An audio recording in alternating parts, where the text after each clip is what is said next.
108 అడుగుల ఎత్తు, 262 అడుగుల పొడవు, 402 స్తంభాలపై అబ్బురపరిచే హిందూ దేవతామూర్తుల ప్రతిమలు. యునైటెడ్ అరబ్ ఎమిరేట్స్ లో అబుదాబిలో నిర్మించిన అతిపెద్ద హిందూ ఆలయాన్ని ప్రధాని మోదీ ప్రారంభించారు. భారతీయ శిల్పకళా సౌందర్యం, హిందూ ధర్మం ఉట్టిపడేలా బాబ్ స్వామినారాయణ సంస్థ దీన్ని నిర్మించింది. యుఏఈ రాజధాని అబుదాబిలో దాదాపు 27 ఎకరాల విస్తీర్ణంలో భారతీయ శిల్పకళా సౌందర్యం, హిందూ ధర్మం ఉట్టిపడేలా బాబ్ స్వామినారాయణ సంస్థ ఈ గుడి నిర్మించింది.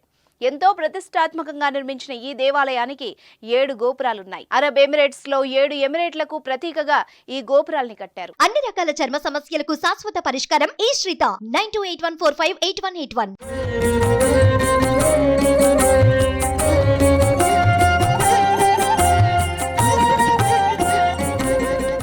రాజస్థాన్ నుంచి దిగుమతి చేసుకున్న పాలరాతిని ఆలయ నిర్మాణానికి వాడారు. వేలాది మంది శిల్పులు, కార్మికులు దాదాపు 3 ఏళ్లు కష్టపడి ఈ అద్భుత కట్టడంలో పాలు పంచుకున్నారు. గుడిలో 402 పాలరాతి స్తంభాలను అమర్చారు. ఒక్కో స్తంభంపై దేవతామూర్తులతో పాటు పలు శిల్పాలను చెక్కారు. ఆలయ నిర్మాణానికి మొత్తం 700 కోట్ల రూపాయలు ఖర్చు చేశారు. గుడి దిగువ భాగంలో గంగా, యమునా నదుల ప్రవాహాన్ని ప్రతిబింబించేలా కృత్రిమ ప్రవాహాన్ని ఏర్పాటు చేశారు. ఈ ఆలయం పశ్చిమాసియాలో అతిపెద్ద హిందూ దేవాలయంగా నిలుస్తోంది.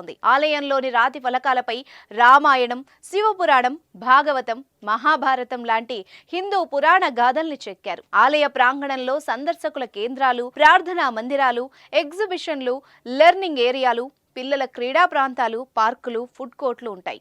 భూకంపాలు, ఉష్ణోగ్రతల్లో హెచ్చు తగ్గుల్ని తట్టుకునేలా ఆలయాన్ని నిర్మించారు. ఆలయంలో పెద్ద సంఖ్యలో సెన్సార్లు ఏర్పాటు చేశారు. ప్రకృతి వైపరీత్యాలు, వాతావరణ మార్పులపై అవి నిరంతరం డేటా సేకరించేలా అమర్చారు. మొత్తంగా యుఏఈలో తొలి హిందూ ఆలయంగా బాబ్ స్వామినారాయణ టెంపుల్ ప్రాముఖ్యత సంపాదించింది. దుబాయ్, అబుదాబి, షేక్ జాయద్ హైవేకి సమీపంలోని అల్ రబ్బా సమీపంలోని అబు మురీఖాలో ఇది నిర్మించారు. ఈ ఆలయానికి యుఏఈ ప్రభుత్వం 27 ఎకరాల స్థలాన్ని విరాళంగా ఇచ్చింది. 2019లో ఆలయ శంకుస్థాపన జరిగింది. ఈ ఆలయ ప్రాంగణంలో 3000 మంది భక్తులు ఒక్కసారిగా దర్శనం చేసుకోవచ్చు. ఇందులో ఒక కమ్యూనిటీ సెంటర్, ఒక ప్రదర్శనశాల, గ్రంథాలయం, పిల్లల పార్కు ఉన్నాయి.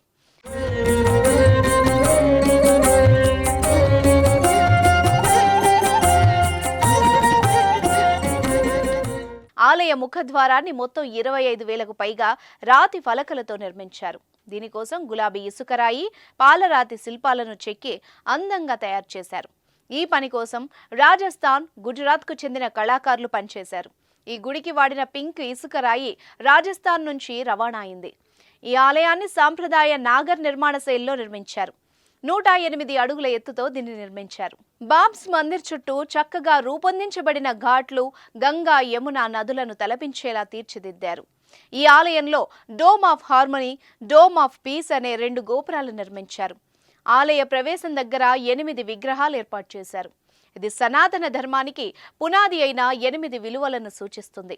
ఆలయ ప్రాంగణంలో ఈ ప్రాంతంలోని పురాతన నాగరికతల్ని కూడా రాతితో చెక్కారు. Maya, Aztec, Egyptian, Arabic, European, Chinese, African చరిత్రలు చెక్కారు. ఇక ఆలయంలో రామాయణ కథలు కూడా కనిపిస్తాయి. ఇక ఈ ఆలయంలో 7 మందిరాలున్నాయి. ప్రతి ఒక్కటి భారతదేశంలోని ఉత్తర, తూర్పు, పశ్చిమ, దక్షిణ ప్రాంతాల నుంచి వచ్చిన వివిధ దేవతలకు అంకితం చేయబడింది. కార్బన్ ఆనవాళ్లు తగ్గించడానికి ఆలయ నిర్మాణంలో కాంక్రీట్ మిశ్రమంలో సిమెంటుకు బదులు ఫ్లై యాష్ను వాడారు. ఆలయ భద్రత, సుదీర్ఘకాలం మన్నిక కోసం ఆలయంలో దాదాపు 150 సెన్సార్లు నిర్మించారు. ఉష్ణోగ్రత, పీడనం, ఒత్తిడి, భూకంప సంఘటనలు ఇవి పర్యవేక్షిస్తూ ఉంటాయి. బాబ్స్ మందిర్ ఇప్పటికే MEP middle east awards best interior design concept of the year 2020, best architecture style, best traditional Nagar style, 2019 సంవత్సరపు ఉత్తమ మెకానికల్ ప్రాజెక్టుతో సహా అనేక ప్రశంసలు, అవార్డులను గెలుచుకుంది.